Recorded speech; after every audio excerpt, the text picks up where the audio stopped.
Good morning, everybody. We are going to talk about populations today. And so we're going to learn about how populations can grow and change over time. So we're going to skip all of this right now. We'll go over this later. So first, let's talk about populations. What is a population? A population is a group of individuals of the same species in the same area at the same time. So populations rely on the same resources, they interact, and they interbreed. Populations can be affected by abiotic factors. The A in abiotic means without life. Biotic refers to life. The A is without. So these are non-living factors of an environment. This is things like sunlight, right? Sunlight can affect how big a population gets. Temperature, how much rain there is, how much water there is, right? That's going to affect how many living things there are. The soil and the nutrients. Biotic factors are going to be things like other living organisms, prey or food, competitors, things that are competing for food or other resources, predators that are hunting, parasites can affect populations, and disease. There's also intrinsic factors. These are things like adaptations, which can help organisms survive in their environment. All of these things are going to affect a population size. When we measure a population, we want to think about three things. We want to think about the range. That's where an organism can live. So here we have the range of this bird. It's a pretty big range. We want to look at population density, right? Is a population crowded, like on the left, or is it more spaced out? And then we want to think about the total size, the total number of organisms. So the range, a range is going to be dependent on geography, right? If you are like this parrot species, you have a range that's within the areas that you can survive, so a rainforest. But a polar bear is going to have a different range. This is dependent on the abiotic and biotic factors that are around, the temperature, the rainfall, the food, predators. And it's also going to be dependent on the habitats that are available. Then when we look at population density, we want to look at how things are spaced out. Some animals are clumped. Here we see the school of fish that's clumped together for protection. Or this pack of wolves that is clumped together because that's how they hunt. They exist in these clumps. Then we have random, so trees kind of grow randomly. They can't space themselves out because the seeds fall where they fall. These weeds, same thing, like a dandelion. The dandelion seeds blow and they land, and wherever they land, that's where they are possibly able to grow. Uniform populations can be crowded or not so crowded, but usually they have their own space. So these penguins are raising their young and they have a tiny amount of space that is their own, that reduces competition. So clump distribution is very common. This is when things gather around a resource like food or shelter. So here we have prairie dogs that are gathered around for protection, or we have insects that are gathering around food, or we have like a school of fish or a flock. So there are a number of reasons for this. It could be because there aren't resources spread evenly, right? If there's only food in small parts of a population, then everything's going to gather around the food. It could be due to daily changes of weather, or it could be to make reproduction easier, like in a herd or like in a flock of birds. Uniform distribution is when there's a lot of competition, and so these living things need their space. So these birds have a tiny amount of space, so they're uniformly distributed around. These cacti actually have a uniform distribution. It's very hard to grow in another cactus's territory. So their roots extend out and they have their space given to their roots. And there's random distribution. This is when there's not really any problems with resources, right? So like think cattle grazing in a field. There's plenty of food for the cow. They don't really care where they are. They just sort of go wherever they want. Here we have weeds that are growing, spiders and grass. There's not really too much competition. They're not clumped, but they're not uniform. So they're randomly spaced. One thing we're going to study when we study populations is the population size. Populations can grow or shrink. So when we look at the population growth rate, we have to look at the birth rate, so how many individuals are born in a period of time. And we've got to look at the death rate, how many individuals are dying in a unit of time. And we also want to look at migration. Are any organisms moving into or moving out of the population? That is going to affect the population size. So we can actually express growth as births minus deaths. So that's going to give us the growth. And then we also have immigration in minus immigration out. And when we consider all these things, we can determine how big a population is, or what's the rate at which the population is growing.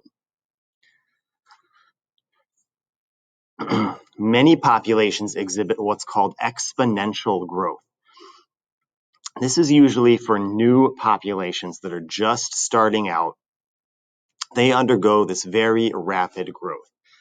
To kind of help you visualize this, think about if you were to start off with one individual, and your reproduction rate is a day, and it's 100%. So after one individual, the next day you've got 2, and the next day you have 4, and after 4 you have 8, and then 16, and then 32, and then 64, and then 120, and then 240, and then 500, and then 1,000, and then 2,000, 4,000, right?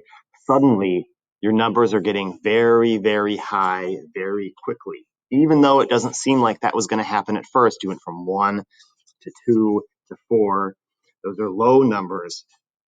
A few generations later, and you were at 1,000 or more. That is exponential growth. And this line shows exponential growth. It starts off pretty slow, and then suddenly these numbers get very, very high very quickly.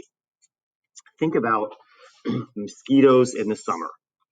We start off in the late spring, there's maybe a few mosquitoes, and then very quickly those mosquitoes are able to reproduce, and the numbers grow exponentially within a few weeks. Our mosquito population is huge. So that is exponential growth.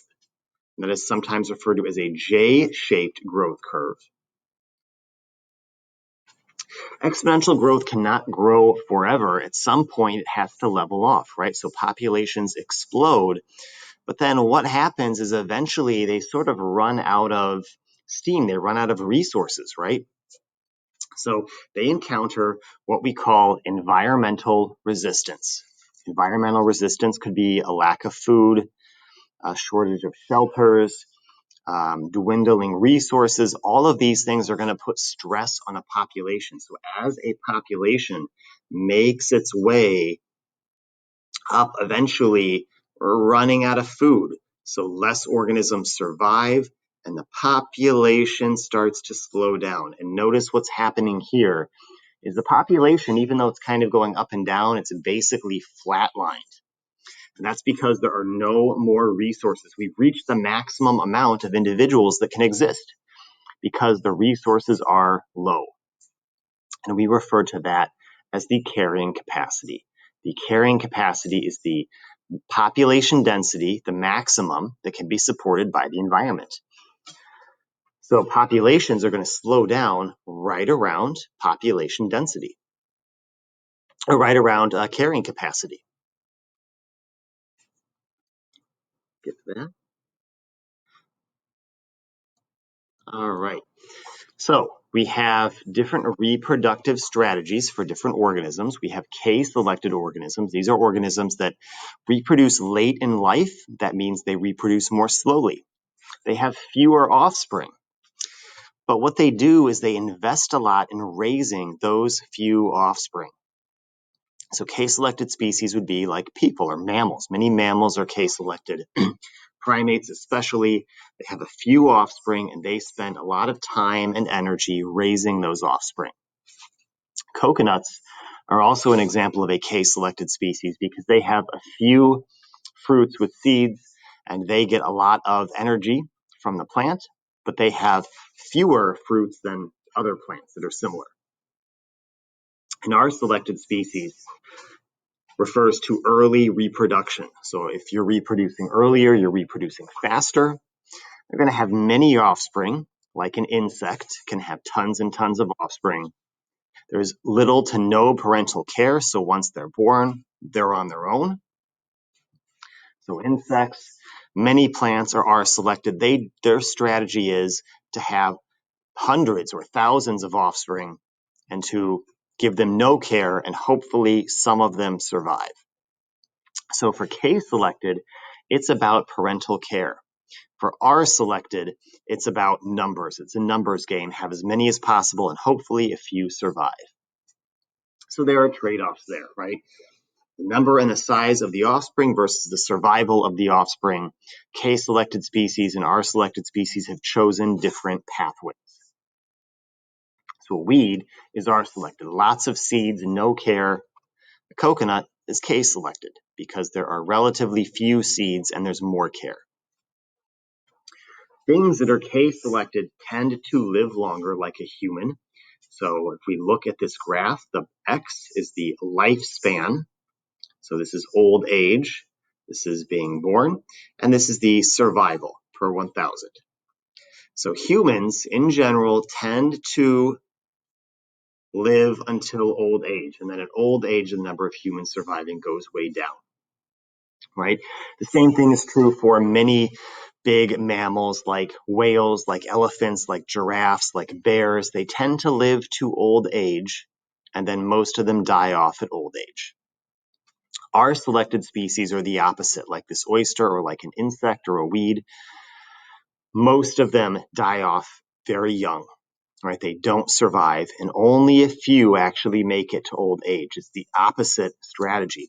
And then, not every organism follows this growth curve. Some of them, like a hydra, or like a bird or a mouse, they sort of have a pretty constant rate of death.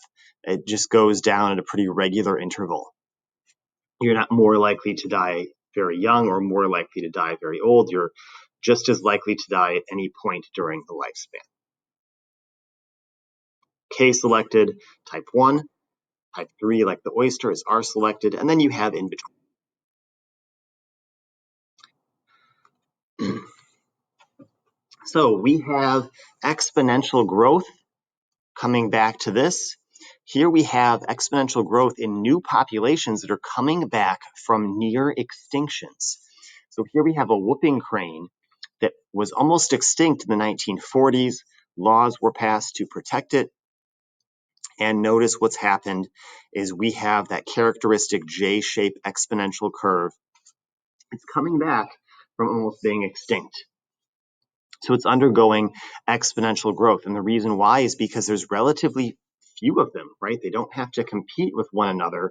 There's lots of food available to them, so they can grow very quickly.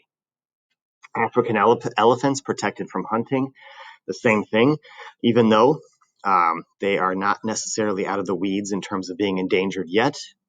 Their numbers have grown exponentially from a century ago. And that's because with those protections, there's plenty of resources for them. Eventually, their numbers will start to level off.